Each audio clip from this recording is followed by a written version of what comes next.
Hey, this is Liz Bentley.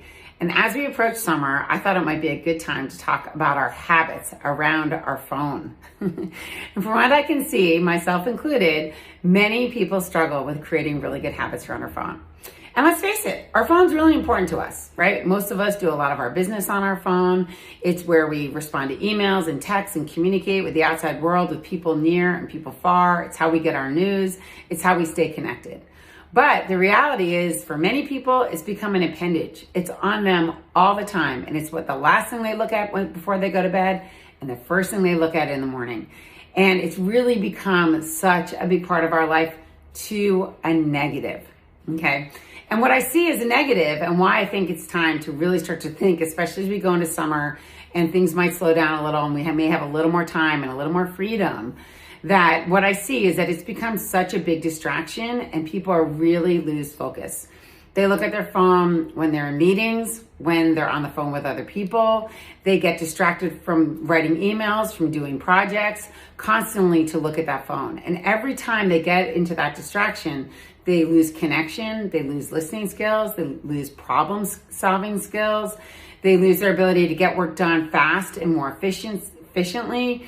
And it really just derails us constantly and even prevents us from having good brain function and good brain focus so that we can really stay in stuff and see things through. The other problem I see that the phone creates is it becomes a barrier in relationships so that people lose intimacy because they're looking at their phone during meals. They're looking at the phone every time a conversation gets boring. They're looking at their phone when they're walking around instead of having their head up and saying hi to people and greeting people as they go along. They're using their phone as an excuse that, every time a call comes in, it's so important. They have to leave a meeting or leave a connection or leave a friend or leave a spouse to go answer something and act like it's more urgent. So here's the good news. Most of us are not that important.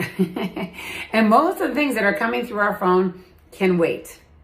So now is a good time, like I said, to really think about this. So here are some tips on what you can do.